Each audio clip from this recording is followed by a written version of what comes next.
Hi friends, ఎలా ఉన్నారు? ఎప్పట్లాగే ఈరోజు కూడా మీకోసం కొన్ని ముఖ్యమైన విశేషాలు తీసుకొచ్చాను. ఫ్రెండ్స్, మీ అందరికీ థాయిలాండ్ తెలిసే ఉంటుంది కదా. ఇక్కడి సంప్రదాయాలు మిగతా దేశాలతో పోలిస్తే చాలా భిన్నంగా ఉంటాయి. అంతేకాదు, ఇక్కడి దేవాలయాలకు పూజించే విధానాలు అన్నీ భిన్నంగా ఉంటాయి.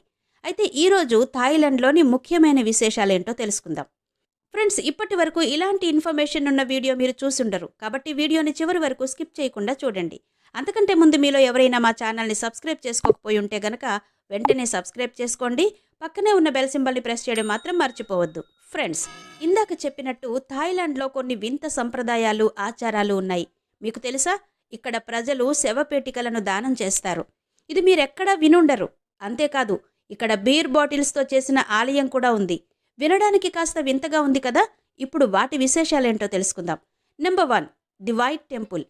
థాయిలాండ్లోని చియాంగ్లో నిర్మించిన ఈ గౌతమ బుద్ధుని ఆలయాన్ని థాయ్ కళాకారుడు చల్రెన్ చాయ్ కసిపేస్ 1997 సంవత్సరంలో నిర్మించారు.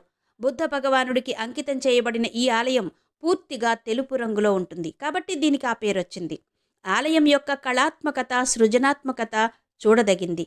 ఇది పర్యాటకుల్ని ఎంతగానో ఆకర్షిస్తుంది. ప్రతి సంవత్సరం ఈ ఆలయాన్ని చూడ్డానికి పెద్ద సంఖ్యలో పర్యాటకులు ఇక్కడికొస్తారు. ఇక్కడికొచ్చే పర్యాటకులు స్వర్గానికి వచ్చినట్టుగా భావిస్తారు. అయితే ఆసక్తికరమైన విషయం ఏంటంటే, ఇక్కడ ఆలయంలో కొన్ని ప్రతిమలు ప్రతిష్ఠించి ఉంటాయి.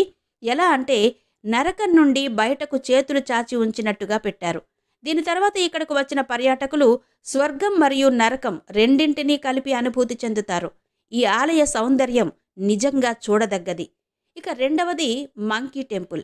ఫ్రెండ్స్, స్వర్గం మరియు నరకం గురించి స్పష్టంగా చెప్పే ఆలయం. ఎవరైతే జీవితంలో మంచి పనులు చేస్తారో వారు స్వర్గానికి వెళతారని, చెడ్డ పనులు చేసేవారు నరకానికి గురవుతారని ఇక్కడ ఎంతో చక్కగా చెప్పారు. థాయిలాండ్లోని ఈ చికెన్ అండ్ మంకీ టెంపుల్లో 2 విషయాలు మనల్ని ఎంతగానో ఆకర్షిస్తాయి. అందులో మొదటిది, ఇక్కడికొచ్చే పర్యాటకులకు ఇక్కడ కోతులు పెద్ద సంఖ్యలో కనిపిస్తాయి. రెండవది, ఇక్కడ నరకంలో ఎలా అయితే హింసలు పెడతారో ఆ విధమైన శిల్పాలు తయారు చేసి ఉంచారు. ఇక్కడ విగ్రహాలు నగ్నంగా ఉంటాయి. ఈ విగ్రహాలను చూసిన తర్వాత మీరు ఆలోచించవలసి వస్తుంది. ఏంటంటే, మీరు మీ జీవితంలో ఏదైనా చెడు పనులు చేసి ఉద్దేశపూర్వకంగా ఎవరినైనా ఇబ్బంది పెట్టినట్టయితే నరకంలో మీకు ఇబ్బంది తప్పదు అని. ఇక మూడవది, బీర్ బాటిల్ టెంపుల్ గురించి ఎప్పుడైనా విన్నారా మీరు? ఏంటి, విచిత్రంగా ఉంది కదా. ఎక్కడైనా గుడి అంటే ఎవ్వరు కూడా కలలో కూడా మద్యం, మాంసాహారం గురించి అస్సలు ఆలోచన రానివ్వరు. కానీ ఇక్కడ థాయిలాండ్లోని సీతాఖేత్లో అలాంటి ఒక ఆలయం ఉంది. ఇది పూర్తిగా బీర్ బాటిల్స్తో తయారు చేయబడింది. దాదాపు 10 లక్షల బీర్ బాటిల్స్ దీనికి ఉపయోగించారట. దూరం నుంచి చూస్తే ఇది మామూలుగానే కనిపిస్తుంది, కానీ లోపలికి వెళ్లే కొలది మీరు బీర్ బాటిల్స్ను చూడొచ్చు. అక్కడ ఆలయం పైకప్పులో కూడా మీరు బీర్ బాటిల్స్ను చూడొచ్చు. ఇక తర్వాత మనం చెప్పుకోపోయేది బోట్ టెంపుల్. ఈ ఆలయం అందమైన పడవ ఆకారంలో ఉంటుంది, కాబట్టి దీనికి ఆ పేరొచ్చింది. దీని నిర్మాణం పర్యాటకుల్ని ఎంతగానో ఆకర్షిస్తుంది. థాయిలాండ్లోని బ్యాంకాక్ సిటీలో స్టేషన్ నుండి కొంత దూరంలో నది ఒడ్డున ఈ అందమైన ఆలయం నిర్మించబడింది. ప్రతి సంవత్సరం లక్షలాది మంది పర్యాటకులు కేవలం ఈ ఆలయ నిర్మాణాన్ని చూసేందుకే వస్తారట. అద్భుతమైన కళాత్మక సృజనాత్మకతను అందరూ ఎంతగానో ప్రశంసిస్తారు. ఇక తర్వాత వరుసలో వచ్చేది ష్రైన్ టెంపుల్. ఫ్రెండ్స్, మన దేశంలో లింగాన్ని శివుని చిహ్నంగా పూజిస్తారు. దానినే మనం శివలింగం అని కూడా పిలుస్తాం. అయితే థాయిలాండ్లో మగ పురుషాంగాన్ని నైవేద్యంగా సమర్పిస్తూ ఉండే సంప్రదాయం ఈ ఆలయంలోనే ఉంది. సంతానం పొందడం కోసం ప్రజలు అమ్మవారికి చెక్క లేదా రబ్బరుతో చేసిన పురుషాంగాన్ని నైవేద్యంగా సమర్పిస్తారు. ఈ విధంగా చేస్తే వారి సంతానం కోరిక నెరవేరుతుందని వారు నమ్ముతారు. థాయిలాండ్లోని బ్యాంకాక్లో సియాంగ్ నది ఒడ్డున ఒక మఠం నిర్మించబడింది. ఈ మఠం చుట్టూ దుకాణాలుంటాయి. ఆ దుకాణాల్లో చెక్క మరియు రబ్బరు పురుషాంగాలు అందుబాటులో ఉంటాయి. ప్రజలు వాటిని కొనుగోలు చేసి ఆలయంలోని చావో మాయి దేవికి సమర్పిస్తారు. ఇక నెంబర్ 6, ది కాఫిన్ టెంపుల్. ఈ ఆలయం కాఫిన్ టెంపుల్ పేరుతో ప్రసిద్ధి చెందింది. ఇక్కడికి వచ్చే ప్రతి భక్తుడు ఒక శవపేటికను కొనుగోలు చేసి ఆలయంలో ప్రతిష్ఠించాలి. గుడిలో శవపేటికను ప్రతిష్ఠించిన తర్వాత దాని లోపల పడుకుని ఆ తర్వాత అందులో నుంచి బయటకొచ్చి ఆ శవపేటికను ఆ ఆలయానికి సమర్పించి వెళ్ళిపోతారు. ఆ శవపేటికలు తర్వాత అక్కడ పేదవారికి దానంగా ఇచ్చేస్తారు. వారికి ఉపయోగపడతాయని నమ్ముతారు. వారి మరణానంతరం ఈ శవపేటికలలో వారి అంత్యక్రియలు నిర్వహిస్తారు. దీని గురించి మీరేమనుకుంటున్నారు? ఇక తర్వాత చెప్పుకోవాల్సింది వాట్ ప్రక్యూ మరియు గ్రాండ్ ప్యాలెస్. దీని గురించి తప్పకుండా తెలుసుకోవాలి అందరూ కూడా. ఫ్రెండ్స్, థాయిలాండ్ ప్రజల్లో శ్రీరాముడి జీవితం యొక్క ప్రభావం చాలా ఉంటుంది.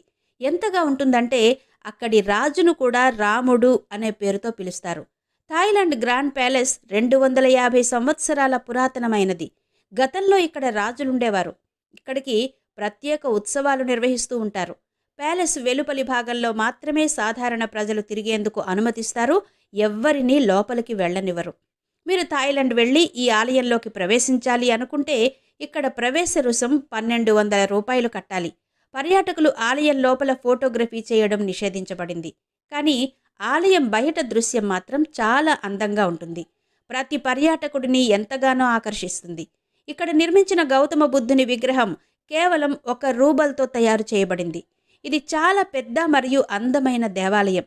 మీరు ఇక్కడ థాయ్ మరియు కంబోడియన్ శైలితో పాటు యూరోపియన్ శైలి నిర్మాణాన్ని కూడా చూడొచ్చు. ఈ ఆలయంపై నిర్మించిన రథాన్ని బంగారంతో చాలా చక్కగా తీర్చిదిద్దారు. ఇది ఈ ఆలయ అందాన్ని మరింత అద్భుతంగా చేస్తుంది. ఫ్రెండ్స్, మీకు తెలుసా, థాయిలాండ్ పాత రాజధాని పేరు భారతదేశంలోని అయోధ్యను పోలి ఉంటుంది. గ్రాండ్ ప్యాలెస్ యొక్క ఈ కాంప్లెక్స్ లోపల ఉన్న దేవాలయాల్లో రామాయణ కథ మొత్తం చిత్రాల్లో మనకు కనిపిస్తుంది.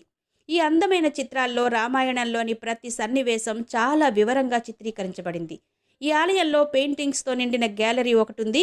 ఇది 1.5 కిలోమీటర్ల విస్తీర్ణంలో ఉంటుంది. ఈ దేవాలయాన్ని చూస్తే రాముడి ప్రభావం ఈ దేశంపై ఎంతగా ఉందో మనకు అర్థమవుతుంది. ఇక తర్వాత చెప్పుకోవలసింది వాట్ ఫోర్డ్ టెంపుల్. ఈ గౌతమ బుద్ధుని ఆలయాన్ని బుద్ధ ఆఫ్ రీసైక్లింగ్ అని కూడా పిలుస్తారు. ఈ దేవాలయం ప్రపంచవ్యాప్తంగా ప్రసిద్ధి చెందింది మరియు ఇక్కడ నిత్యం పర్యాటకుల రద్దీ చాలా ఎక్కువగా ఉంటుంది. ఇక్కడ మీకు 46 అడుగుల పెద్ద బుద్ధుని విగ్రహం కనిపిస్తుంది. ఈ విగ్రహం సేద తీరుతున్నట్టుగా ఉంటుంది. బుద్ధుని పాదాలు దాదాపు 5 అడుగుల పొడవు ఉంటాయి.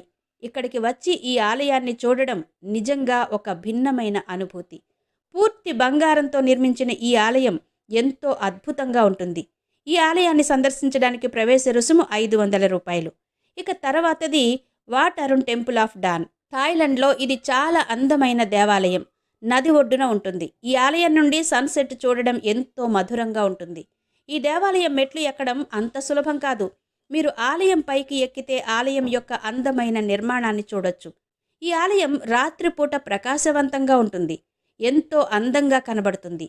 ఇక ఈ ఆలయానికి ప్రవేశ రుసుము 130 రూపాయలు. ఫ్రెండ్స్, ఇవి థాయిలాండ్లో కొన్ని ముఖ్యమైన దేవాలయాల సమాచారం. మీకు ఏవైనా సందేహాలుంటే క్రింద ఉన్న కమెంట్ బాక్స్లో చెప్పడం మర్చిపోకండి. అలాగే మా ఈ వీడియోని లైక్ చేసి షేర్ చేయడం కూడా మర్చిపోవద్దు.